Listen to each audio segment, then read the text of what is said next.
Hello, dear sisters and brothers. Welcome to the Season of Creation Daily Reflection.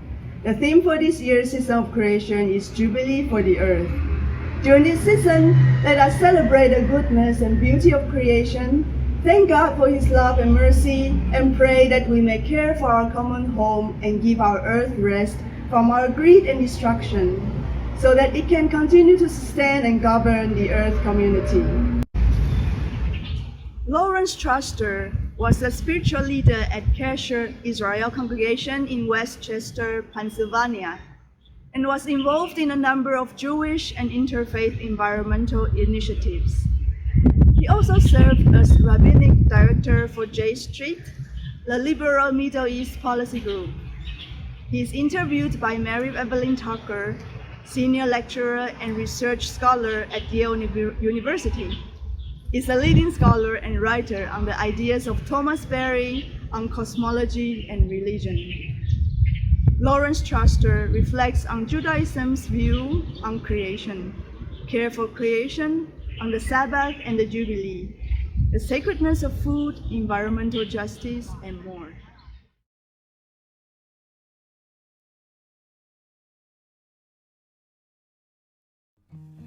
Larry Troster, it's so nice to see you here. It's great to be here. And we wanted to bring forth from you, with your experience over many years, a sense of what is it in Judaism that we can learn from in terms of views of nature and environmental ethics. Well, I think first and foremost, if we view the natural world not as something separate from us, but that we are part of what rabbinic Judaism called the Seder Bereshit, the order of creation. We're all part of the same order. And I think this is especially found poetically in Psalm 148, where all of life, all of the inhabitants of heaven, even the weather, even the landscape, are part of a creation choir praising God. So there is, first of all, that sense that we don't stand outside of nature. We are part of the natural world, we're part of creation. We have very similar kinds of bodies as animals. We are all infused with the what the Torah calls the nishmat chaim, the breath of life comes from God, and yet we also have a particular status which, because of certain God-like capabilities, but that gives us a responsibility. And that responsibility could be stewardship or care for creation. Tell us about the terms that are working for Judaism. Yeah, I think that stewardship is a good point. I think that Genesis chapter 1, verse 28 has been misinterpreted when it says master creation. Some people translate it as dominion. What it really meant was to be an agent of God, to be a caretaker. I like to often use the term caretaker. That model is that we are supposed to be caretakers. And you see that also in Genesis chapter 2, when the human is put into the Garden of Eden, as it says in one translation, to till it and to tend it, or to work it and to guard it. So we're allowed to utilize creation, but we have to do so in a way that doesn't disrupt the order. And I think that's a very important underlying theology in the Torah and in Judaism. And we have to kind of learn how to balance those things. On the one hand, we can benefit from it. On the other hand, we're not supposed to destroy it. And that finds expression in a law in Deuteronomy that's been interpreted to be a prohibition of wanton destruction and overconsumption. Yes. And one of the great contributions of Judaism, isn't it, the Sabbath and also the Jubilee year? Can you tell us about it? Yeah, I mean, the Sabbath is itself embedded in creation by God in Genesis 1. And it's also, so it's the idea that it's to celebrate creation, and in imitation of God, which is a very important value, we are to rest. And if you follow the Sabbath, the idea of it is we're supposed to leave creation alone. That during the week, we work, we create, we utilize creation, but there's one day a week where we are supposed to leave it be, so to speak, as much as we can. In that respect, human society in some ways is, again, a kind of godlike quality of making and creating and shaping, except on the Sabbath. And the tradition also says, once every 7 years there should be a year which is like that, and every 49 years, there are 7, sabbatical years, and then in the 50th year, the land has to go back to its own original owners, which, very explicitly says because God is the ultimate owner and we are tenants, we are not owners. And I think that is one of the critical ideas too, that we are not absolute owners, we are tenants, that anything that is our property is only given to us on a temporary basis, and there's a lot of good material for that. Yeah, and these are such rich images too, aren't they, of the agricultural cycles and so on, and the sacredness of food too. Can you say something about food? Yeah, well, the whole Leviticus division of animals all has to do again with this underlying idea that there's a particular order of creation. And originally humans were supposed to be completely vegetarian. I mean, that's what comes out of Genesis 1. It's only after the flood that we are given permission to eat meat. And then in what we call now the kosher laws are limiting again what kind of animals we can eat, because there's this idea that these are fellow creatures and we're not to sort of take them for granted. And I think that's a really interesting point. In fact, it's probably true that originally any animal that was slaughtered for food had to be done in a sacral way, not in a secular way, especially when there were a lot of local shrines. So that has to do with the idea that, in a certain sense, in the perfect world, we shouldn't be doing that. But given that we are doing it, we have to do it in a sense of appreciating that, in a certain sense, we're sharing the world with these creatures. Yes. So our human role is caretaker, it's respect, it's reverence, it's sharing, and so on.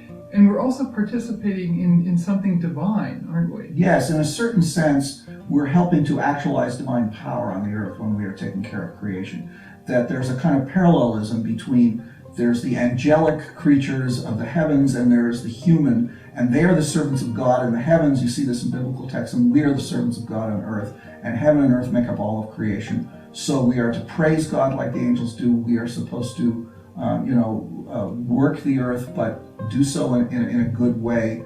And I think what happens in later Judaism, there's a whole liturgy that develops to, in effect, recognize the divine origin of everything and allow us to express a sense of gratitude, I think is really important, and praise. And that comes in a kind of mindfulness not to take anything for granted, that everything is sacred on a certain level. Yeah. And so you began some of these studies at Jewish Theological Seminary with Neil Gilman, your teacher. Exactly. And how did you get involved in this? Well, it was originally a sort of trying to understand the connection between Judaism and science. But then when I was ordained and I was working in a congregation and talking about these issues with some people who were actively involved in the secular environmental movement, they wanted to see how their tradition fit into this. And to me, it was a very natural segue to do so. That was kind of the intellectual part. I started learning about climate change, and I, as a parent at the time of young children, I was deeply concerned about the future world. And also, I think I realized when I look at my own background, because I grew up in Toronto, and I spent many summers at summer camp in Northern Ontario, I realized that some of my deepest spiritual experiences were in the natural world on canoe trips and things like that. So I looked at that and I said, this is where my spirituality lies as well. And more recently, I think through my work with Green Faith, I've become aware of environmental injustice. And Judaism has a very strong justice tradition, and I made it part of my work to connect that with environmental justice, and I think that's very important. That's wonderful. Just to explore the two things you've just mentioned, a certain amount of Jewish environmentalism is helping the younger generation to go back to nature, right? Yes. Farms or summer experiences and doing Torah, but being in nature. And then to pick up on this other part of the environmental justice, can you speak to what does that mean from your tradition? Well, if you look in the law codes of the Torah in Exodus, Leviticus, and Deuteronomy, especially in Deuteronomy, there's a strong sense of an idea called tzedek. And tzedek is the term usually translated as justice or righteousness, but it has a core meaning of equity. And equity means that under normal circumstances, once we leave the Garden of Eden, the world is a little out of whack, a little out of balance. That order is not quite what it should be. And the understanding is that it's never going to be perfect again until the Messianic age. But in the meantime, there are very specific acts that we can do to bring a little more tzedek in the world. And because I think that the authors of these texts understood that in human society there was a natural move towards a concentration of wealth and power in fewer and fewer people's hands. And so in ethical terms, what this is about is distributive justice. That there should be a certain sense of equitable distribution of wealth and a certain sense of equitable distribution of risk. And you see this also in rabbinic literature on issues of pollution. There's fascinating rabbinic texts on, you've got a place where a lot of people live, and what happens if a guy starts opening up a workshop? He's making a lot of noise. He can be told you can't do that here. Noise pollution or a tannery or something like that. So there's a real belief in the common good. I think that's also what it's about, our deep belief in the common good. Yeah, these are magnificent qualities of a tradition that's so old and still so present and relevant. And we thank you, Larry, for summarizing some of these points. Thank you. It's really a pleasure to be here and to be able to talk with you about this. Your work has been a great contribution. Thank you.